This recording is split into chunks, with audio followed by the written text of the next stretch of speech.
Feminist YouTuber Laci Green exiled to Twitter's block bot Gulag by Ian Miles Chung. The popular YouTube feminist Laci Green has become persona non grata with her former cohort on the left. Renowned for her educational videos on sexuality, Green was declared an enemy of the left after she published a video announcing her decision to renounce social justice orthodoxy and reach out to people across the political spectrum. Later, she also revealed that she was dating anti-social justice YouTuber Chris Ray Gunn. Today, the YouTube star was shocked to discover that she had been added to the Blockbot, a public blacklist started by social justice warriors to create a safe space on the social media platform. In addition to blocking trolls and simple miscreants, the Blockbot includes a significant number of popular anti-social justice and conservative personalities like Paul Joseph Watson, Sargon of Akkad, and even President Donald Trump. The block list is not an automatically generated blacklist. It is manually curated by a select group of people who have, in the past, added people they personally dislike to the list as harassers. Feminist activist Caroline Criado Perez and New Statesman editor Helen Lewis are both on the list. I was added to the list shortly after I parted ways with social justice orthodoxy. Users who find themselves on the blacklist are split into 3 different levels, with level 3 is the mildest. Laci Green was tagged as a level 1 offender, and here is the block bot checker with Go Green 18.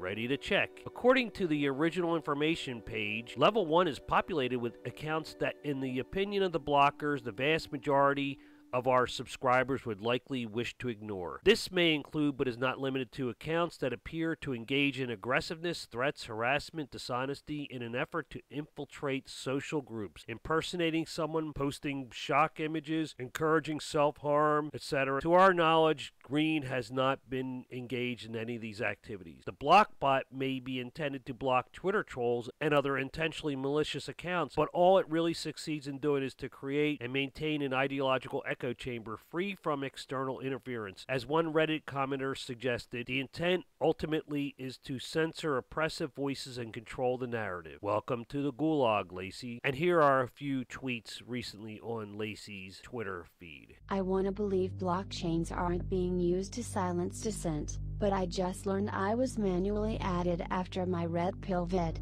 So, LOL, there is dissent, then there is mob mentality. Not everyone is willing to repeatedly expose themselves to your new demographic. Sure.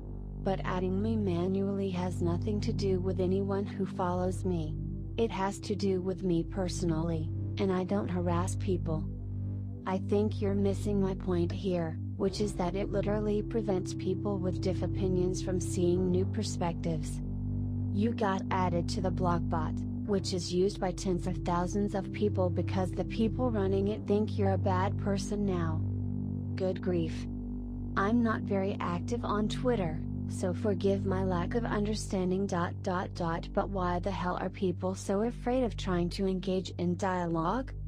Because, for cults, the cold light of differing opinion is a danger to the cause. Recalling things written in the past about this whole phenomenon of blocking and censoring, I remembered an article written about a year ago by James D. Fiore in the Huffington Post of all places. Are social justice warriors stifling free speech? This phenomenon has now touched every facet of modern life, especially on social media. The main problem is that anyone who doesn't agree with the strict rules on language is often labeled as a rabid right-winger, even if they are actually moderate progressives. What used to be a characteristic of the left-wing fringe is now creeping into the mainstream ether. A pitchforks and torches method of forcing regular people to abide by unwritten rules of interaction. These members of the reactionary class are known as social justice warriors. So obviously, it's not easy to find the right words when writing a piece like this. The new social order has a whole list of things we cannot say if we want to remain in their good graces. This is what it is like to live in polarized times, where you are either a social justice warrior or a closed-minded conservative. Trying to navigate a nuanced position between those two groups will result in fending off vitriolic accusations from both sides, a bizarre experience and one that shows the common tactical thread connecting otherwise polar opposites. One example of something you simply cannot talk about is the act of committing a false allegation, often attributed to individuals who lie about being sexually assaulted. While widely considered to be a rare occurrence, false allegations do exist, but suggesting an allegation might be false will cause the reactionary class to immediately dismiss you as misogynist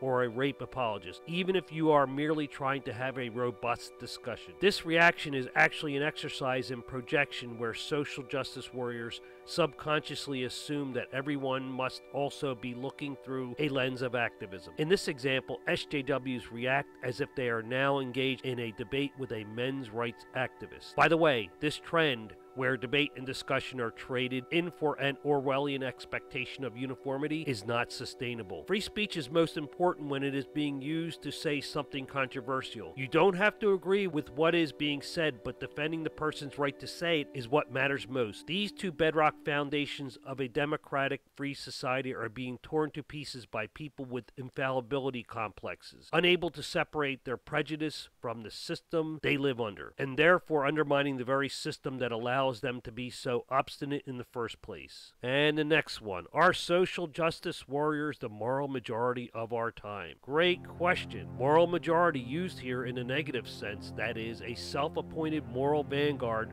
with enforced intolerance of competing moral views. Radical leftist activists called social justice warriors in a somewhat dismissive way, who focus on intersectional social justice issues, do indeed adhere to a dogmatic ideology, but they are less conscious of their own indoctrination, and actually they are often ignorant of the roots of the various critique models they use. Their ecclesiastical texts and various holy tenets, which need to be accepted as fundamental, immutable principles, are also being formulated in a more fluid format as compared to fundamentalist Christianity. So while they may not see the canonical nature of things, the internalizing of a certain acceptable dogma and self-righteous attitudes are essentially the same. Leftist SJWs turn to leftist blogs, media outlets, social circles, and leftist academia for their religious fix. The marching orders often come from the leftist media outlets. This combines amateur journalism with little to no fact-checking, cherry-picked stats, and summarized findings, pulled from leftist academic works. For example, the social sciences. Critical race theory and third-wave intersectional feminism promulgates the bulk of what good progressives have to believe in, and Marxian models are always right under the surface, whether acknowledged or not. And I have to point out here that it's not just the left,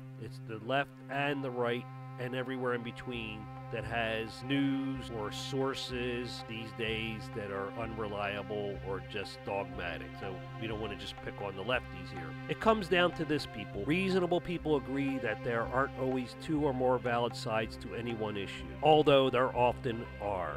There are extreme cases where there aren't. There are things that we consider as self-evident, such as freedom and equality. How we approach these important issues, as well as our backgrounds and biases, contribute to how we see the world. Whether you're coming from a point on the left or the right, there will never be a time that all of us agree on everything. So it is important to have an open dialogue. If my ideas are really terrible and will not hold up under scrutiny, then that can be revealed by honest debate. Two or more minds open to discussion, to see if there is a meeting point that maybe we can agree on anything. Whatever your political or cultural leanings, you are likely to believe that everyone should have an even shot at doing well in life, free from artificial encumbrances. By shutting down ideas, we are not exposed to new ones. Remember, if you are perfect, there is no room for improvement. Are you perfect? If not, then open your ears and mind to what someone else has to say. If you have to draw a line in the sand that is too severe, then you may never discover what others think and why they do so. Blocking people because of ideas is lazy and does not move the narrative forward.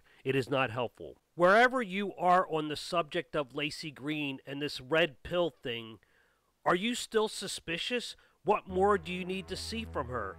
I've been reading that apologies need to be made to people like Roaming Millennial for that thumbnail art debacle several months ago. No matter where you see her, Laci has been through the ringer by the people who are once on her side. She is now an outcast, a heretic who has sinned the ultimate transgression of wrongthing. From the SJW side, you will never recover from questioning their dogma. Whoever the self-appointed high priestess of feminism is today or tomorrow, if Laci does not kneel before her and pledge to not contradict or think for herself, she will not be forgiven. Laci has brought this on herself. But I say, when you open your mind to other worldviews and question your once cherished beliefs, this goes a long way towards creating a path to happiness and contentment. Those that choose to snarl at people who disagree and brand them as racist, sexist, and homophobes, etc., are not in a position to help us to improve the world, because all who do not march in lockstep with your cult-like ideology will not be welcomed by you. You will offer only hate, and hate is not the way. Thank you again for tuning in to Radio Don't Block Me, and please subscribe, like, or check out the Twitter links and stuff in the description below.